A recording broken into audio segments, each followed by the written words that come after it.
Halo, assalamualaikum warahmatullahi wabarakatuh. Ketemu lagi dengan Cangklong Kang Mamai, teman-teman. Kali ini saya mau sedikit berbagi pengalaman ya tentang memilih cangklong ya. Nah, memilihnya ini kali ini kita akan membahas dari sisi stemnya ya. Stemnya itu, stem cangklong itu bagian yang panjang ya dari cangklong. Kalau ini kan disebutnya bowl ya. Nah, stem cangklong itu biasanya ada yang bentuknya melengkung dan ada juga yang bentuknya lurus ya, strike seperti ini. Nah, suka dukanya apa sih? Ya, karena ada beberapa orang terutama yang baru mulai nyangklong itu kelihatannya agak bingung gitu. Sebetulnya enakan mana, cangklong yang melengkung atau yang lurus gitu ya. Sebetulnya sama aja, itu hanya masalah ketertarikan. Cuman kalau dibilang suka dukanya pasti jelas ada ya sebetulnya. Nah, cuman secara umum kalau cangklong yang bengkok ya, yang melengkung, bahkan itu disarankan untuk pemula ya. Untuk pemula ya, sebetulnya untuk pemula yang lurus juga bagus, enak dipakai. Cuman kalau yang bengkok itu karena dia bentuknya melengkung biasanya begini, jadi si uap panas dari bowl ya, dari bowl ini tidak langsung turun gitu. Kenapa? Karena dia tertahan dan bentuk posisinya juga biasanya dia di bawah begini ya, jadi agak melengkung. Karena dia melengkung, uap panas itu agak ketahan gitu ya. Anggaplah itu satu kelebihan untuk cangklong dengan stem ya, yang bentuknya melengkung gitu. Jadi uap panas tidak langsung ke mulut karena dia tertahan, ada lengkungan. Sedangkan yang strike ya, yang lurus seperti ini, kalau tidak hati-hati, dia uap panas itu akan cepat terasa gitu, uap panasnya.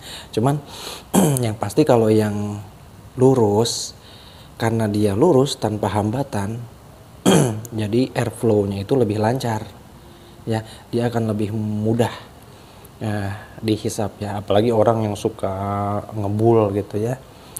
Yang lurus ini airflow-nya pasti lebih besar. Kemudian ketika kita sedang akan membersihkan gitu ya, yang lurus gini ini relatif lebih mudah ya, tinggal dirojok saja gitu pakai pipe cleaner atau pakai tisu yang dipilin. Sedangkan kalau yang bengkok itu, nah karena dia bengkok jadi ya relatif lebih tidak semudah yang lurus gitu ketika proses pembersihannya ya, karena dia harus hati-hati gitu ya, karena dia punya lengkungan gitu. Dan biasanya residu itu akan menempel di lengkungannya itu ya. Kalau lama kelamaan ya jelas rasanya tidak enak, jadi perlu pembersihan gitu. Jadi kalau dibilang enakan mana, cangklong yang stemnya melengkung, bengkok atau dengan yang lurus, sebetulnya sama saja. Cuman dua-duanya punya karakteristik gitu ya. Jadi saya nggak bilang ini kelemahan, itu cuma beda karakteristiknya aja. Kalau ada yang udah suka dengan cangklong yang stemnya bengkok gitu, bengkok semua.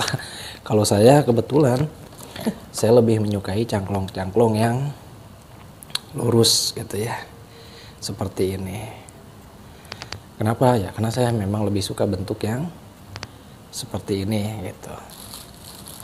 Kalau yang suka dengan yang bentuknya bengkok ya nggak ada masalah gitu. Cuman kelebihan dan suka dukanya ya begitu ya.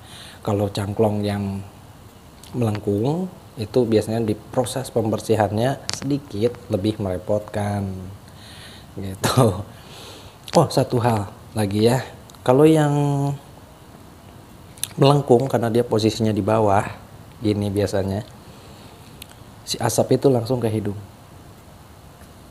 Itu nilai lebihnya ya buat kita yang udah suka nyangklong lama gitu.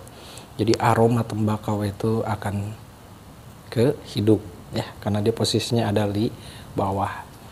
Buat pemula jangan bingung mau yang lurus atau yang melengkung, nggak jadi masalah. Cuman yang pasti perhatikan panjangnya, jangan sampai terlalu pendek, karena kalau terlalu pendek ya jelas uap panas akan semakin terasa ya. Nah kalau yang pakai yang lurus seperti ini pun jangan sampai begini, lurus aja atau bahkan ke bawah. Kenapa? Ya itu tadi, uap panas atau ya hasil pembakaran cairan di sini mencegah jangan sampai dia turun ke bawah. Gitu. Kalau pakai yang bengkok, yang melengkung itu diminimalisir dengan bentuknya gitu, jadi agak ketahan sedikit. Oke teman-teman, itu review singkat saya untuk suka duka cangklong yang stemnya panjang atau yang melengkung. Bagusan mana? Bagus dua-duanya, cuman beda di karakteristiknya aja. Oke teman-teman, ketemu lagi nanti dengan review-review cangklong dan tembakau selanjutnya, baik itu tembakau cangklong maupun tembakau linting ya. Oke, jaga kesehatan dan tetap semangat. Assalamualaikum warahmatullahi wabarakatuh.